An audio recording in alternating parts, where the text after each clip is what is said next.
PM care fund Modi की private property है जो आरटीआई के तहत जानकारी नहीं दे रहे हैं।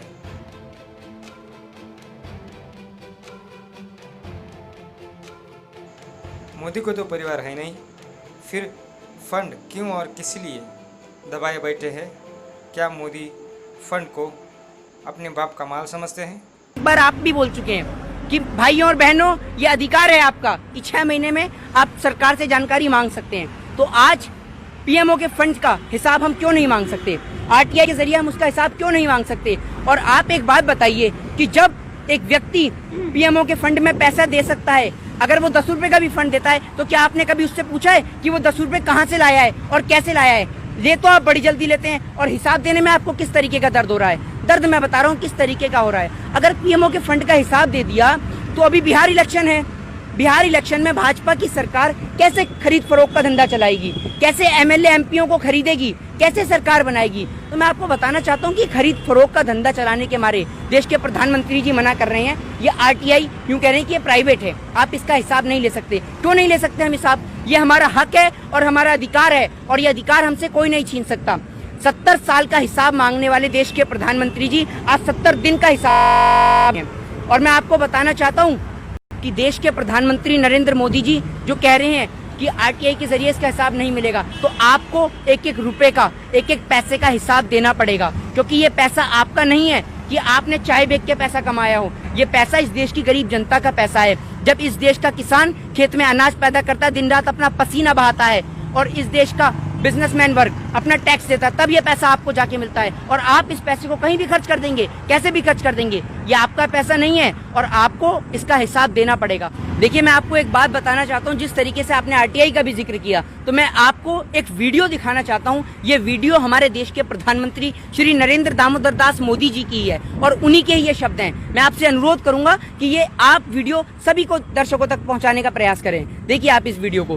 क्या भारत के नागरिक को दिल्ली सरकार के खजाने का खर्च कहां होता है वो जानने का अधिकार है? अगर देश के नागरिक को ये जानने का अधिकार है, और अगर वो कोई पूछे कि भारत सरकार की तिजोरी के पैसे कहां खर्च किए गए, वो गुनाह है? क्या ये पूछना सही है? राइट टू इंफॉर्मेशन, हमने लोकतंत्र को मजबूत बनाया है, तो आपको जानकारी देनी चाहिए कि नहीं देनी चाहिए? कानून में कहा गया है कि 3 महीने में जानकारी देनी पड़ती है। भाइयों बहनों, जब जानकारी छिपाई जाती है तब सवाल उठता है कि नहीं उठता है कि दाल में कुछ काला है।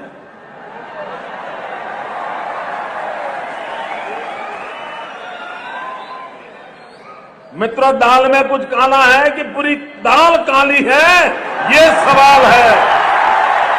जिस तरीके से इस वीडियो के अंतर्गत देश के प्रधानमंत्री श्री नरेंद्र दामोदर दास मोदी कह रहे हैं कि आरटीआई आपका और हम सबका अधिकार है, और इस अधिकार को हमसे कोई नहीं छीन सकता, राइट टू इन्फॉर्मेशन का। और आज देश के प्रधानमंत्री जी खुद ये अधिकार उनसे छीन रहे हैं। अरे, मैं आपको बताना चाहता हूँ कि भाजपा सरकार क्यों दिन प्रतिदिन झूठ बोलती है, और क्यों आप ये झूठ का बिगुल इस देश की जनता तक पहुंचाने का प्रयास कर रहे हैं। कानून आप बनाते हैं, धज्जियां आपके नेता उड़ाते हैं। इस लॉकडाउन के अंतर्गत लोग बाहर नहीं जा रहे, आपके सांसद क्रिकेट खेल रहे हैं, ठीक है। बेटी बचाओ बेटी पढ़ाओ की धज्जियां कुलदीप सिंह सेंगर और कथूरिया जैसे नेता उड़ा रहे हैं, और आरटीआई की धज्जियां खुद देश के प्रधानमंत्री उड़ा रहे हैं हिसाब ना देकर।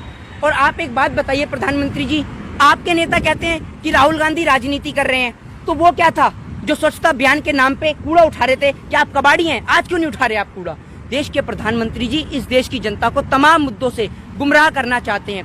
और मैं आपको बता दूं कि अंधभक्त इतने बेवकूफ हो चुके हैं कि अभी मैं आपको बता दूं कि परसों न्यूज के अंदर दिखा रहे थे टिड्डे को लेकर, तो एक अंधभक्त बोलने लगा कि भैया लॉकडाउन में तो लोग घर से बाहर नहीं निकल पा रहे, तो ये टिड्डे कैसे आ रहे हैं? अरे भाई, इंसानों के लिए ही तो लॉकडाउन है, पशु पक्षियों के लिए थोड़ी लॉकडाउन है। तो मैं आपको बताना चाहता हूँ कि देश की जनता एक नासमझ हो चुकी है, और देश की जनता को समझना होगा कि अगर हमें देश की अर्थव्यवस्था को बेहतर करना है, देश की इकोनॉमी को बेहतर करना है, हमारा अधिकार है आरटीआई का अधिकार। इसमें आपने और हमने पैसा दिया है। प्रधानमंत्री जी हमारे भी देश के प्रधानमंत्री जी हैं, और मैं भी देश के प्रधानमंत्री का सम्मान करता हूं, पर जब प्रधानमंत्री जी आप इस देश की जनता को उसी के पैसे से, उसी की जानकारी लेने से गुमराह करेंगे, तो मेरा मानना यह है कि सवाल जरूर खड़े होंगे और इन सवालों का जवाब आपको देना होगा। और अगर आप जवाब नहीं दे सकते तो आप अपना इस्तीफा दे सकते हैं, पर आप इस देश की जनता को गुमराह ना करें कि वो इस देश की जनता को हिसाब नहीं देंगे। आप हिसाब क्यों नहीं देंगे? आप इस पैसे का करेंगे क्या? आप इस पैसे को इलेक्शन में खर्च करेंगे, नेताओं की खरीद फरोख्त में लगाएंगे, या आपने इस पैसे को कहां खर्च कर दिया? इस पैसे को आपने व्यापारिक मित्रों को दे दिया, अंबानी अडानी को दे दिया, या आपने पैसा फिर दोबारा से विजय माल्या, नीरव मोदी जैसे भगोड़ों को दे दिया कि ले जाइए इस देश का पैसा और जाके आप ऐश कीजिए विदेशों में। नीरव मोदी आज नहीं आया। आप लोग सोच रहे होंगे कि नीरव मोदी क्यों नहीं आया? अरे खैर अभी तो आएगा भी नहीं, क्योंकि पैदल आ रहा है ना, लॉकडाउन में सब कुछ बंद है, तो नीरव मोदी पैदल आ रहा है, कुछ दिनों में आ ही जाएगा वो।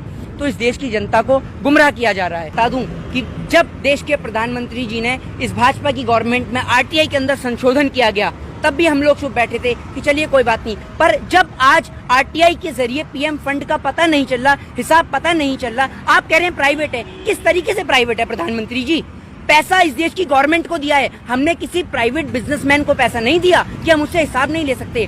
अगर हम सरकार को 2 रुपए का टैक्स देते हैं तो हम अधिकार रखते हैं कि हम उस सरकार से पूछ सकें कि आपने उस पैसे को खर्च किया तो कहाँ किया है, और आप आज हमें इसी जानकारी से वंचित रखना चाह रहे हैं। प्रधानमंत्री जी आपको बताना होगा, और ये इस देश के तमाम लोगों का अधिकार है। और मैं इस देश के तमाम लोगों से कहना चाहूँगा कि इस देश के जागरूक नागरिक होने के नाते आपका भी ये फर्ज बनता है। जिस तरीके से एक छोटी बच्ची अपनी गुल्लक फोड़ के दे देती है, आपने तो 500 और 1000 की बात करी। मैं आपको बताना चाहता हूँ कि बड़े बड़े बिजनेसमैन ने, जो स्टील कंपनी है बड़ी बड़ी, उन्होंने करोड़ों रुपए का फंड इस देश की गवर्नमेंट को दिया है।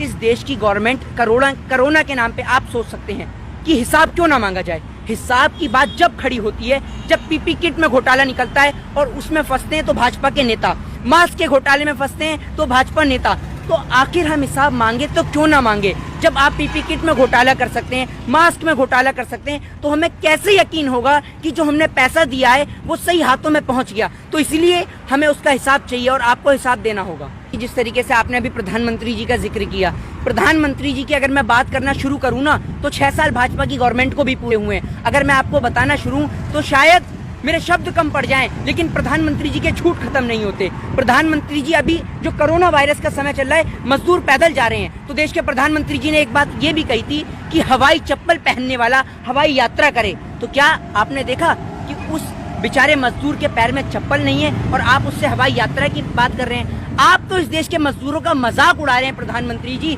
और आज आपने इस बात को साबित कर दिया कि आपने आरटीआई में पहले संशोधन किया और आज आपने आरटीआई की जानकारी से लोगों को वंचित करने का प्रयास किया। इस बात से हमें पहले शक था, पर आज आपने उसे यकीन में बदल दिया कि आपने इस देश की गरीब जनता का पैसा सिर्फ अपने व्यापारिक मित्रों के लिए खर्च करा है, और जहां आपको सरकार बनानी हो वहां आप इस पैसे का इस्तेमाल करेंगे, वरना आप इस पैसे का हमें हिसाब दीजिए।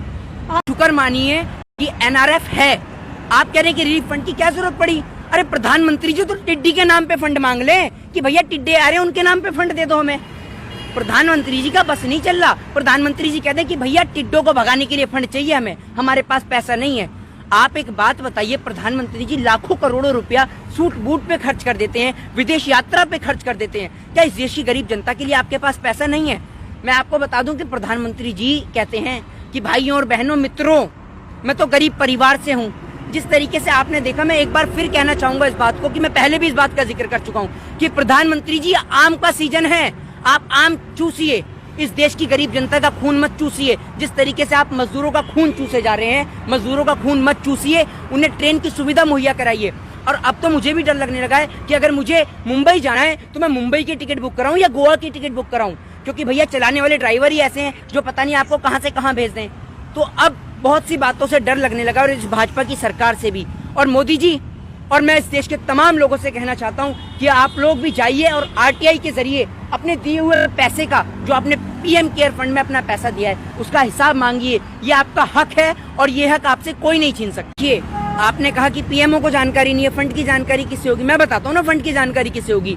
फंड की जानकारी होगी मुकेश अंबानी जैसे लोगों को, विजय माल्या जैसे लोगों को, नीरव मोदी जैसे भगोड़ों को, जो इस देश की गरीब जनता का पैसा लेके भागते हैं। फंड की जानकारी प्रधानमंत्री को कैसे होगी? उन्होंने तो इस देश की गरीब जनता के पैसे का हिस्सा कर दिया, बराबर हिस्सों में बांट लिया कि गृह मंत्रालय पे कितना जाएगा, पीएमओ में कितना जाएगा और इस देश के भगोड़ों पे कितना जाएगा, व्यापारिक मित्रों पे कितना जाएगा। वो तो पहले ही इस पैसे को डिवाइड कर चुके हैं इस देश की गरीब जनता की। अगर आप सोचिए कि कोरोना महामारी के समय में इतना पैसा पीएम केयर फंड में आया है कि मेरा मानना यह है कि 1 से 1.5 साल तक इस देश की जनता बैठ के खा सकती है, लेकिन मात्र 60 से 65 दिन के अंतर्गत सभी चीजों को खोल दिया गया है। आप इस बात को भी तो सोच के देखिए कि आखिर पैसा जा तो जा कहाँ रहा है। उस पैसे को इकट्ठा कर लिया गया है क्योंकि अभी बिहार इलेक्शन बाकी है। बिहार इलेक्शन में उस पैसे को निकाला जाएगा और खरीद फरोख्त का धंधा शुरू किया जाएगा।